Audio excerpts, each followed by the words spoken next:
We're going to make coleslaw. Yay! Here's an empty bowl. It's an empty Tupperware bowl. And here I have approximately a quarter cup of sugar. Put that in there. I always make my sauce first. And this is vegetable oil. I'm going to add a quarter cup of vegetable oil. Put that in there. This recipe I learned when I was like 15 years old. And I worked at a, I don't know, it was one of those drive-in places years ago. And we had girls that were car hops. And they would go out and wait on the cars and then bring the food back to the cars. And it was a lot of fun. Those are good memories. And then my next ingredient is going to be mayonnaise. I do not like Miracle Whip. But for you Miracle Whip people, you can use that. I would probably omit the sugar then. But I'm a mayonnaise person. And so I'm going to add a cup of mayonnaise. Stir that around a bit. And I'm going to add 1 tablespoon of cider vinegar. Now this is your basic, or my basic, coleslaw mix sauce. And you don't have to add anything else to it.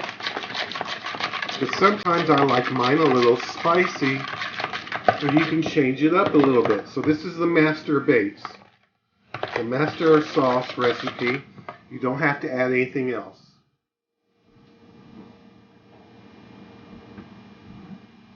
So if you want to make it spicy, here's just regular black pepper.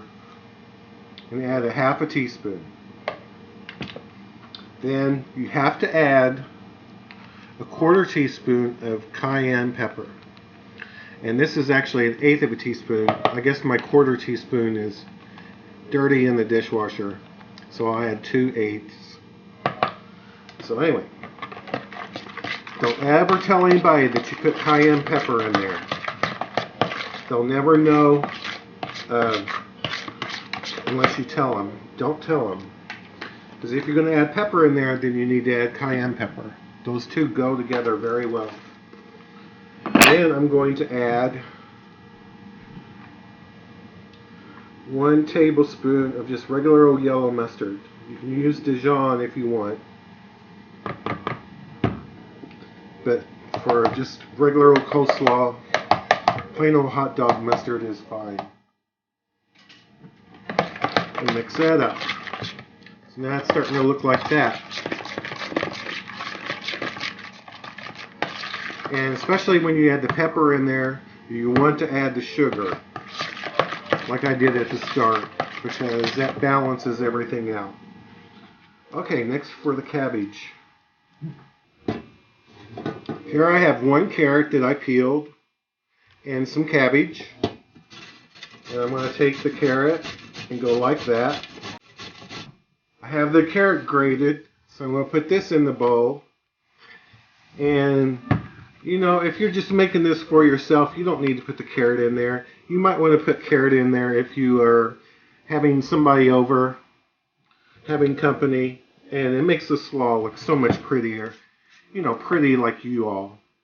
You all are so pretty, and you are the best subscribers anybody could ever have, let me say. Because you write me and tell me what you want me to make.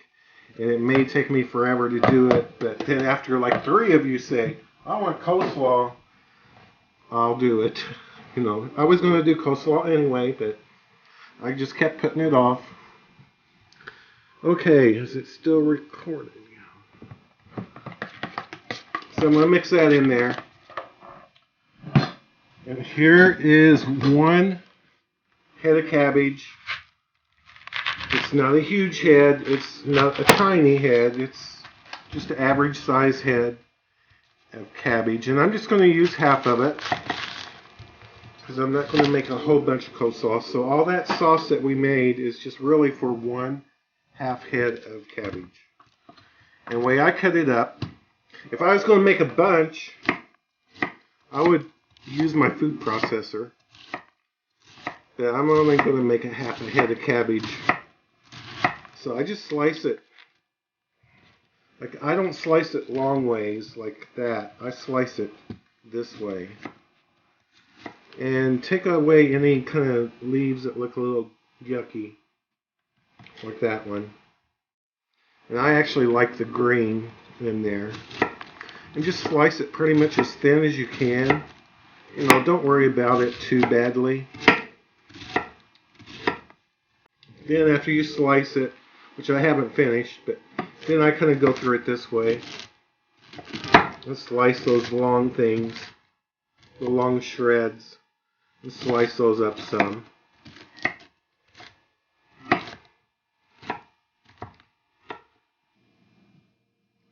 I have the half of head of cabbage sliced up. There's some in there. And here's the rest. Put that in the bowl. And I'll get the rest in a minute. And just mix this up. You can eat this right away if you want. But it is a little better if you put it in the refrigerator for an hour. It gives the sugar a chance to dissolve.